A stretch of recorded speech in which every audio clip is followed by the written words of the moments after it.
هدو وريه conflict هدو كدعو أما وحلة إسكهرمات هدو هالك كدعو وريه قاطو ميكروفون كيس والله في قاطو أمن بدن تيجر واحد بدي كدع عيسى مركو يلاهدو أنتوا لامي جستاجو وصوريو واحد داعي يصوريو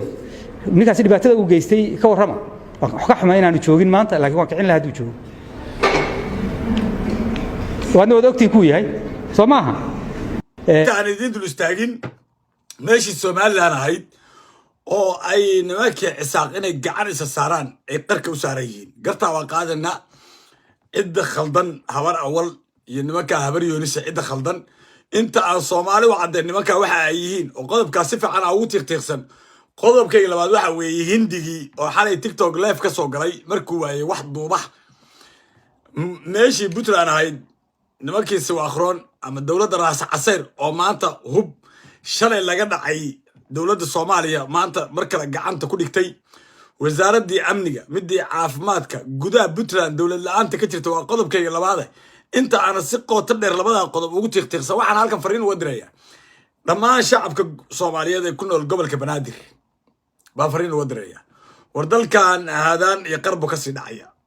ما أنت حالات وقفي أنت هايو مريكنك وكاساوي رادنيا إلا جوابه قف جوابه يمشرو وايو ضد قف وارن أنه ما هي إنه ومدحه أو ضد وارن الله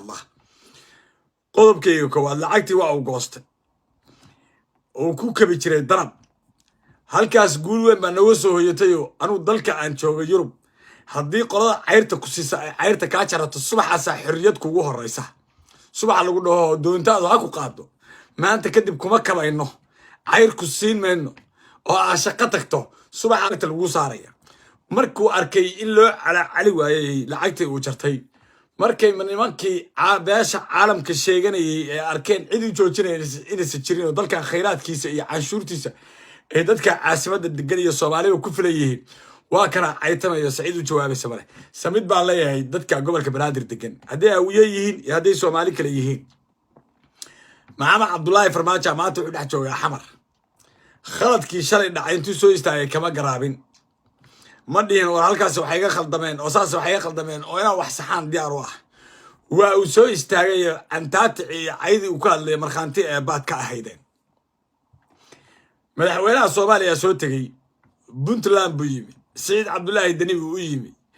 سعيد ولد دي كبر هيرو كجاري إنه مدحونا الصومالي وقعه كبر كبا ولي اللي بدأ كتير فرماتنا كتير سعيدنا كتير ما أنت وحيد تاجيه إيه ربع إني أمانة الصومال إفتين كايركا وبنام يكدميا إني هذا النع ينقر حنا يدرسوا هذا ساديا كنا ودفاع على ذيك يقانه سان ما كان يسجع اللي ذيك يقانه سادت كان يقشن كان وجور تجله هيدين إيوه إلى هذا يعني الدولان كان قاونا قبيلة يسن اللي كسر قاضي صاد وقبل يدي لهذين ذيك قرني كل ما أرجو دينت المام دينت المام مايو سيدا بنين كمركو توك كلية هواي نسوق توك هاي حمدوه توغنimadiisa taqaano Saciid Cabdullaahi Daniya توغنimadiisa taqaano Farmaajo taqaano dhaqan xumadiisa marka ay maanta madaxda qaranka Xamza iyo Xasan ay rabaan inay cagaa ku dhagaan waxa la idinka arkay idinka hadda koor baa oday adeerkeeyo dhow Nuur Geedi annaga Ciise Maxamuudka dhowrkii sano nin baa naga soo baxay run sheeg ah nin la dhow Nuur Geedi aan weligii been sheegin baa tolkay u yimi wuxuu yiri Ilaahay akan ku baryayaa aqliga aniga igu jiray تلكي يسرح متقلي أما عقلك إياه كتير أنا جي يقلي واحد عليها إله عقلك حسن كتير هوية قلي أما كان هوية كتير إلهي حسن قلي ربي ورحمنه نكاسي طل مره طل بوباهية تاجره قفي عد كتاجره ذلك مرحلة دمرية كتاجره كوان السياسات ما هيان قسم بآيات العزوة سياسي عادي ربع داع أنا دارو الصومالي أنا كل قلبي كتعليه وهاي قفك بركي اللي تعليها محله وقرطها ملك استعلوا هذا حيا أفكي سال إيجيا ماشوا اللوك اللي جايب عليها واحد شدين كامرنا اللي إيجيا والركاس الطول مرة سيد حمدوه بكاي وتلو لي يا دالم كدالم كنا راي أو ودالم كسعيد عبد الله الدنيا تلك ولي هاي أو دالم ككلا بدارته وين فرماتش وتلو لي هاي والركاس طلعوا النقطة حنيها حار درصده أنا ماشي رمضان الصومالي لما كره الله تلكي هدي لا يخل ضيها أنا كره الله إذا كانوا هذا كره الله جاي ورنين كان تل يجرب النقطة waxa waa duulaan qaawan oo sharaftiina lagu soo qaaday waxaan erdigiina lagu soo qaaday wallahi hadduu xasan idinka tago gabadhiina inaysa guur lahaanay qasab bi ayaati lahaanaysa gabadh waxaa la marayaa in TV inta loo yeerto la dhaho kaalay reer baan caya aan u socdo gurigooda iga duu idinkuna waxaad waa u jeedaa waxa dhacaya laakiin waxaad la aamusantihiin waxa ogtiin anu garan maayo hooyada inaad iska qaadaan oo dhulka iska qaadaan baa qodobka u horeeya idinkaga tegayaaye qodobka u horeeya idinkaa iska leh rag noqda oo wax allaala wixii kuwa ka socda hadda afkaartiina garowe laguma faafin karo oo hargeysa laguma faafin karo oo kismaayo laguma faafin karo idinkana maalin kasta daalim dhalay intuu xamar idinkugu yimaado buu wuxuu rabaa inuu awoowayaashaan u gafo sharaftaada iyo cirdigaaga iyo dadnimadaadana u gafo canshuurtaadana cuno dhaqaalahaagana kugu maamulo war adiga maxaa lagaa wadi ma isma canaanatid miya oo damiir ma lihid miya oo uusiya dhiig midna ma lihid miya saa kula hadlay aniga tolkayna isku nacnay adigina qof damiir le ma tiido kacaya waryaa ninka xasan sheekh maxamuud taageero qabyaalad cad oo foolxun waliba ku taageera qabyaalad baa kaa celisa cayna cay baa kaa celisa ina gumeed baa kaa celiya ina gumeedyadiina boorka ka jafa oo waxaan ay u jawaabaan oo ay iska celiyaan waaya qodobka halkaas waxaa idin dul istaagayaa Puntland intaan xaaladda raas casir iyo wasaaradda amniga iyo wasaaradda caafimaadka iyo xaaladda guud idin dul istaagin hindigii xalay wuxuu yidhi haliga duuba cay anoo cay dowladda Soomaaliya waxa la yahay al-shabaab baa tiin al-shabaab iyo dowladda Soomaaliya heshiiyey horta Puntland inaysan dowlad ka jirin oo waxaan Saciid Cabdullaahi Deni iyo xukuumaddiisa Naasir Nikax Yacquub Siyaad qof ahayn inaysan dhageysan waxa ku cadeena hal cadeyn baa ku tusaya meeqa jeer baad iga maqashay dagaalkii almiskaad waa dhamaaday Saciid Cabdullaahi Deni iyo Daacishna waa heshiisay tuulada Tajiic iyo magaalooyinka iyo hadda meelihii taliskii ka soo guuray baa dib gacantii loogu celiyey ilaahu rabbi xamaa Daacish loogu celiyey maxaabiistii hore waa la sii daayay meeqa jeer baad iga maqashay iyagoo intii ka jawaabay xalay waxay dhaheen cayahana laga duubo wariyaasha Puntland waa ku mahadsan yihiin halkan uga mahadcelinaya xalay inay diideen xiriirkan ay u jareen isagoo caytamaya wuxuu leeyahay wariyaa sheegay dhacdo ka dhacday Puntland waa dhacdadii barxadda ka dhacday oo anigu aan sheegay wiilku abtiga u ahaa warbaahintu waaba ka gabatayba taas anaa sheegay wiilku abtiga u ahaa Dani oo khamriga cabay oo dadka laayay oo yiri lama qaadayo bay waxay rabeen intaan lacag qaatay inaan arrintii shil ka dhigo shil ma ahayn kasbi ahayd mana uu rabay inuu wiilka abtiga u yahay maxkamadda geeyo kan hindiga ah oo hadda dhaayay ninkaasi meesha ma joogo anigu sheegaya ana haddaan caawa garowe imaado masaasaad ila hadli lahayd afka kaa garaaci lahaay hindigu dhalay boqol jeer baan kaa kari waayay war dhulbaanta tahay reerkaagii meeshaan ma joogo waa isaga tageen maamul bay samaysan oo gurigaaga aad waa diiday adigii baa gabar gurigaaga kugu xiran tahay shaqaale ahayd gabar shaqaale ah oo isagii naagtiisu ay dhibaateeyeen iyo staafka oo meel kasta ay dab kaga dhajiyeen oo xataa ay kufsadeen oo ay feel saareen oo shiikhaana baa u xiran markaas hore anaga wax noo sheego waa ku mahadsan yihiin wariyaasha Puntland culimada Puntland siyaasiyiinta Puntland oo dhammaantood xukuumadda Naasir Nikax iska fogeeyey meesha inay dowlad ka jirin waxaan kugu cadeynaya maalinta waxaan ka hadlay wasaaradda daraawiishtan ka hadlay iyo booliisku inuu isku dhagan yahay daraawiishta aadan cabdixaashi baa jooga iyo markhaanti ilaahay aadan cabdixaashi waa sargaalka ugu sarreeya saraakiisha Puntland muumin isagoo hoos tagaa taliyaha booliiska ah taliyaha biisa isagoo hoos tagaa BMBF isaga inay hoos tagto maanta waa buul oo markhaanti baa ka tiyay cidna wax ma weydiiso habeentu markaan ka hadla khilaafka isaga iyo muumin baa inta la soo fariistay waxa la yiri anigii wasaaradda daraawiishta isma haysano anay ii jawaabayeen haddana waxaad u jeeday kiyo iga calacalay WhatsApp-ka loogu soo dhiibay oo la yiri Yacquub Siyaad fariinta u dir maalinta waxaan ka hadlay qandhada Puntland ka jirta ilaahay baa kugu dhaariyay dhageysta ma qandhada ma idin sheegay in Puntland qandha badan ka jirto anu ma dhakhtar baan sheegtay ma dhakhtarka caafimaadkaan ahay baa iri laakiin in bulshadu ay u baahan tahay qandha waddanka ka jirto oo waxaan in la baaro oo fayraskan meeshu ka yimi baan dadka fariin u faray anigii baa wasiirka caafimaadka soo fariistay caybiga la daaray waxba ma soo qaaday waa ka sii gudbay habeen hore markii wasaaradda daraawiishta ii jawaabaysay iyo tii booliiska oo wax khilaaf nagama dhaxeeyo ninkaasi waa nin been buu sheegaya daraad ciidan bay feeliyeen oo ku feeliyeen xerada BMBF waxay yiraahdeen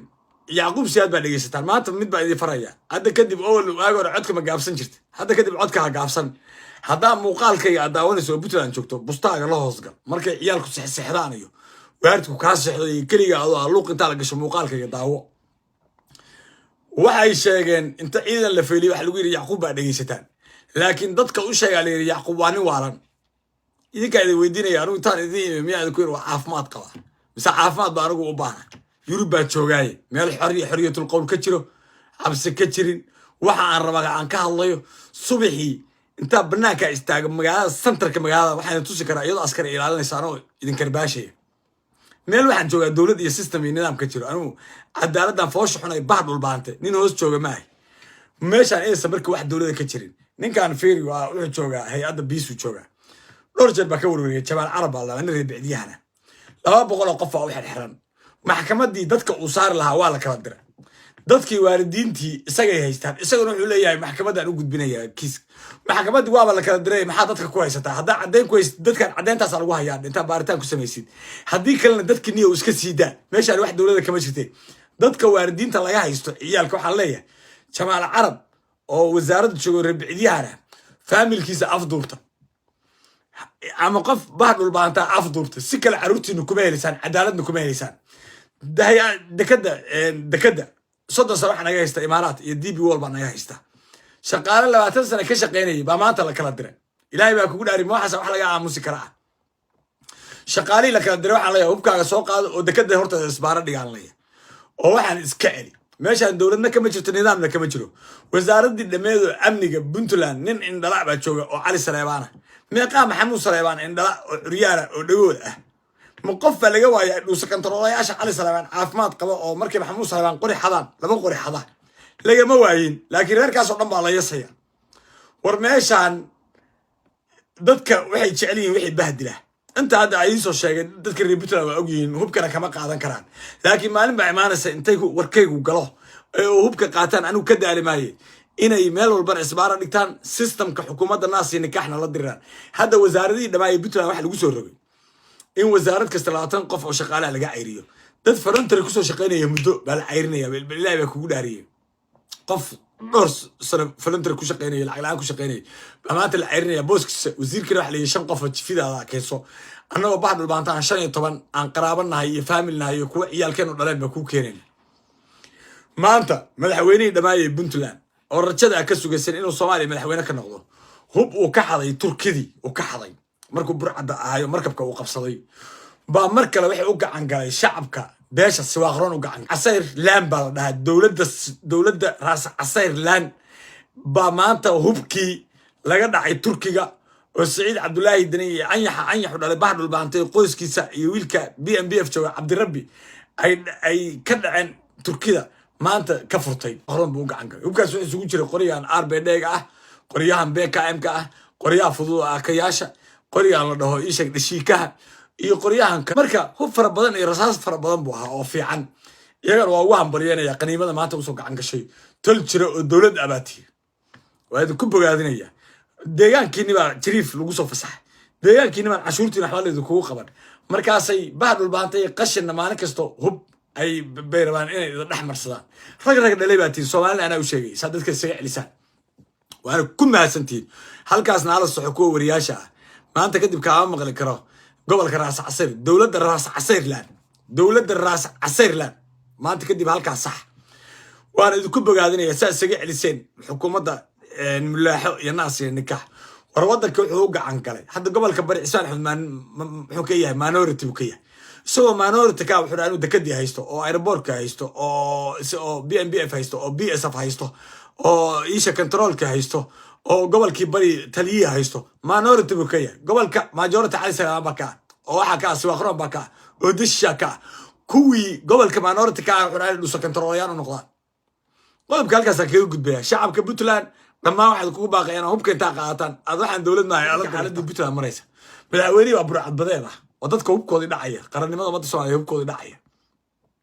culimadii iyo isaga iskuma fiicna ninkuu la tartamay xashir maxamuud maalin kasta culimadii iyo shuyuukhdii caalamka ku dhex jira kuwii Soomaaliyeed buu soo dhaweynay kan isaga maxaa ilaahay ku diray ilaahay abaal badan buu ku leeyahay isagoo bahad dhulbaantaa madaxweyne ka dhigay intaasoo ummada buu ilaahay u duleeyay isagoo bahad dhulbaantaa cid warkiisa dhegeysan la jirin oo kursiga maanta tugnimo ku furay wax diinta ilaahay ku diray aanu ma garanayo oo dhaqanka islaamka ku diray idinkuna markhaanti baad uga tihiinoo kulligiin warka waa soo siisaanay war waxaan taa ka kacdaan oo hubka qaadataan oo shacabka Puntland dhan hubka qaato والحكومة ده الناس النكاح يا سيستم نولش بالعادة كمان تحد كنا وشين ماشي وجوه سيسا كنا وشين شغال أبور ما يستان تهريب تعروتنا أو بدن عفمان متشرو تضبي لا تسر ماشي عن الدولة ده إن الشيء تتبع كويس وسيسا مانت مركز على الغرباء واحد أنت لو وقع مسيو وعلى يقول لي حاج محمود بالعكا قاطع شل مركز عليه وكون عظيم حاج أنا العكا قاطع أنا قالا يكون بحنجرني مسوا حظوا هيستا دتك oo dhan baxad u haysataa kuwa TikTok ka tugsan jiray baa dadka dhan Yacquub si aad u haysataa war dadka reer Puntland baa aniga la hadlaya anu TikTok-na kama tugsado Facebook-na kama tugsado dadka Yurub joogana weydiin nin shaqaystaan idinkana waa idin shaqeynaya idinka daalimayo inaad hubka inta qaadataan oo waxaan ka kacdaan oo ninka iska celisaan baad ku bogaadinaya waaya waxaan dul istaagaya waxa Hargeysa ka dhacay shalay horta nimanka Muuse Bixi xabada la dhacaya ama nimankan hadda meesha qabsaday habar Yunis meesha qabsaday systemkan cusub waraaqaas Mareykanka soo saaray iyagoo isku xidxoday Mareykanka roog casaar u dhigaya oo Mareykanka ka daba wada tiishka oo sigaarka ka daba wada oo alla yaa shisheeye jecel waxa uu yaasho nooc ahaan jiray way qacbu ka yirsiyo yiri maamul goboleedka waqooyi galbeed biir Soomaaliya waarun waa maamul goboleed waxaan aniga markay isweydiiyay reerka la dhul bahante iyo reerka la warsangeli iyo maanta madaxweynaha Xasan Sheekh Maxamuud oo jooga iyo kalafkiisa mulaaxo war marka la macaamilayso qofka isaaqa ah waa u jeedaa inuu qofkan dawladnimo hayne oo aqoon dawladnimo aan lahayne maxaa nimankan qaab qabiil ula macaamili weydeen maxay tahay qaabkan dawladnimada iyo caalamkaba u ogoleen oo ay idinku nimankan beenta ugu sheegaysaan nimankan waa run inay beenta rabaan waa run inay khiyaali rabaan waa run inay sameesha dawladnimo ku hayn waa run inay meesha Soomaali nacayb ku hayaan waa run inay gudahooda is adoonsadaan oo gudahooda isnacbiyin saddexda habrood isaaqa ah saddexda xisbi haysta sidaad ku fahmi weeyeen baa horta anigu la yaabana Muuse Bixi baa soo haray anaga Muuse Bixi la sacaanad baa isku dil sidii nin rayo seekay ali annaguna darbaaxadii dhaban dhur ku dhacday baan ku dhufarnay ciraha maanta jooga been lama sheege iyo kuwa wariyaasha ay cira jifidiisa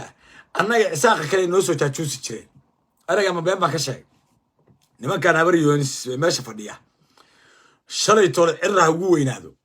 wariyaashooda ku xigaan kan wasiirka madaxtooyada ku xigo dhammaan inta nin ee habar Yunis shalay toole caar manala jooga Puntland yu duulaan ku ah Soomaaliland buu duulaan ku ah Soomaa waqooyi galbeed buu duulaan ku ah ciro markuu buurta gacan libax galay iyo ciidankan 3G6 yaa hubka bixiya annaga hartiya ma aanu bixin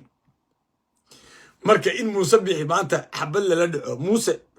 Soomaaliland dartii wax isku dagaaleen bay nafsiga waa wax cajiib ah Ismaaciil Umar Geelle oo markaan la sacaano ku dagaalameen isaga la socday oo hubkii rasaasta siinay bolo diray Muuse oo isaaq dartii wala diray wuu baxay dekadii Soomaaliland buu wareejiyay dekadii Seylac buu Itoobiya ka gatay isagoo inta Soomaali ka carray isla qab baa kugu jiray madaxa dhulka ka cisho Muuse Bixi la sacaano wixii loo keetay ka sameeyay Muuse intaasoo sano wuxuu rafaaday oo hadba saa isu turturaya magaalada dhexdeeda ma aha inuu isaaq cadow ku yahay waxa weeye cadow kala iska tiirinaya weey laakiin cadowga caadiga oo Soomaaliland ay leedahay ama waqooyi galbeed wallahi waa kuwa kursiga ku fadhiya weey wallahi cadiim boqol looga tagay aniga beenta la iman baran kuwa maanta kursiga ku fadhiya kuwaas cadowga u weyn ee Soomaaliland ah iyagana annaga shalay warkana soo siin jiray iyagana shalay isaaq noo jaajuus jiray maanta nin habar jeclaa ima soo jaajuusayo isaaq nin habar awalana wallahi buu isaaq isoo jaajuusay laakiin ninka habar Yunis boqol jeer buu isoo jaajuusay boqol jeer buu xogtooda ii keenay marka aan jabinayay buu qayb ka ahaa kuwii waa maanta xukunka u gacan galay dawladnimo waxba ka garan maayaan sida gaalka loogu daba dhaqay kaliya barteen ma garanayaan mujaahidiintii Soomaaliland u soo halgantay iyo waqooyi galbeed ma garanayaan gudahooda cadaawada ka dhalan doonta nin madaxweynaha iyo protocolkiisa iyo maqaamkiisa loo yahay inuu duulayo sababta xabad loola dhacayo imaaraadka idinka soo xareystay Muusana heshiisyada imaaraadka kow keenay Muuse imaaraadka meel weyn buu kaga yaalaa hadaa run rabtaan Muuse isaga shalay imaaraadka la macaamili jiray Muuse isaga idin baray imaaraadka hadda guriyihii laga berbere oo cira oo ka jiray xariga mashruucaas Muuse Bixi baa keenay mashruuca solarka oo leeyahay ciro waxaan jabiyay korontadii baan jabiyay Muuse Bixi baa keenay haddu jooga hal heshiis uu galay ka airportka jira nikal doo ciro markaas dadkii meesha u soo halgamay xabad la dhacay wallahi bas Soomaaliland odaga xunka ah oo siyaasi iska dhiga waxa uu siyaasad ka og yahay ma jirto wax uu rag soo arkayna ma jirto habeenna duurka oo ma soo seexan marka uu xukunka waa Saciid Cabdullaahi Dani walaalkiisoo kale wey asakaasoo bakhaar ka shaqeeya waa anna wax u dhiibanay mawti waa kaasa hadba saa wareerisada noogu xiray meel wax u wado gar wax u wado futada faraa kula jira odagaa waa lamid wallahi odagaana waa lamid xataa Soomaaliland maamul goboleed buu ka dhigay موسى بطلان إلى مهل تشري موسى أميتو بيقول لك كيس نشري إمارات هذا وسلام وعي كان هالكاس أنتو سوي استاجو بلامي ما تبغى ضع اسكت توريج موسى سقاط قاد كولي يسوق رش خلط بهالشري إلى النكاس مدحوينها أحبد الدحدان سعد بدي كل شيء جاي واحد عد كهشان أريو جراد يعقوب كل يوم متشع لبربركينه وحبها يقصيننا لكن شلي أنت عاد كل على الحين بيحي إذا كان شلي annaga iyo garaadada iyo dhulbaxanta warka u keenay jiray kuwa maanta xukunka fadhiya muusana nin warigii Soomaaliland cadow soo raacay ma anigoo muuse iga dilay kun nin baaqiraya inuu muuse warigii Soomaaliland cadow soo raacin warigiisu Soomaaliland ka gorgortamay warigiisu intaas ku soo gaaray Soomaaliland darjacay laakiin kuwa meeshan jooga ay yihiin abris ay yihiin